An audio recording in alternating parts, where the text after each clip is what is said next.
Bonjour à toutes et à tous l'équipe, j'espère que vous allez bien. Pour cette nouvelle vidéo, on se retrouve pour parler rap FR. C'est très riche en ce moment en termes de sorties. Et je vais vous parler d'un artiste que j'aime beaucoup, Boost, qui est un artiste à la fois nouveau et pas nouveau, mais il a vraiment pris une proportion assez importante ces dernières années. Il vient de nous sortir un titre, Nowhere 2, qui est d'ailleurs clippé. Alors Boost, j'aime beaucoup parce qu'il a un style atypique, il a un style bien à lui, et tu le reconnais direct s'il passe à la radio. Si tu l'as en hasard sur Spotify, tu sais direct que c'est Boost parce qu'il a ce style qui permet de le reconnaître. Il a sa marque de fabrique. 391 000 abonnés sur YouTube, déjà 71 vidéos, pour vous dire qu'il est à la fois récent et pas récent, mais il a vraiment explosé il n'y a pas longtemps. D'ailleurs, son dernier son sur YouTube en visualiseur, c'était Masterclass, un son que j'aime beaucoup parce que c'est un son d'ambiance, c'est des BPM à la Jul, et j'adore Jul déjà.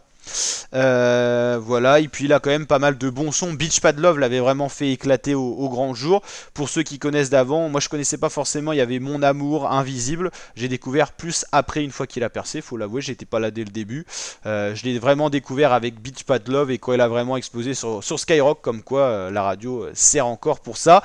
C'est 3 millions d'auditeurs mensuels sur Spotify, comment dire, Boost. Et Beach Pad Love, c'est quand même le son numéro 1. Le plus streamé en ce moment, le plus streamé de toute l'histoire de Boost, c'est Ça parle mal, c'est vrai que je le connais aussi. Donc Beach Pad Love, Ça parle mal, c'est vrai que c'est vraiment les sons qui m'ont fait écouter Boost et aller rechercher un petit peu qui c'était. Il a quand même énormément de sons très streamés qui montrent que vraiment, lui, c'est un artiste prometteur pour les prochaines années. Il est récent.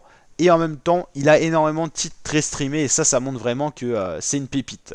Donc Nowhere 2, ça vient tout juste de sortir. Et pourtant, c'est déjà très streamé. C'est pour ça que c'est dans les hashtags tendance. C'est son premier son 2026. On l'avait dit, le tout début d'année en janvier, c'était calme. Les rappeurs étaient en train de préparer les bangers qu'ils allaient sortir. Et là, on a les premiers sons de 2026 pour Booba, pour Boost, pour Gims, pour Jul, pour Gazo. Donc là, c'est vrai qu'on peut être très actif. Masterclass, j'avais beaucoup aimé. C'était l'avant-dernier son et le dernier de 2025 pour Boost. Il y a eu Printemps, il y a eu l'EP, enfin l'album Et si j'échoue, avec La Course, Beach Pad Love. Voilà, Beach Pad Love qui était le titre le plus écouté de ce projet là. 29 sons, c'est énorme, il avait tout regroupé en fait, si vous voulez.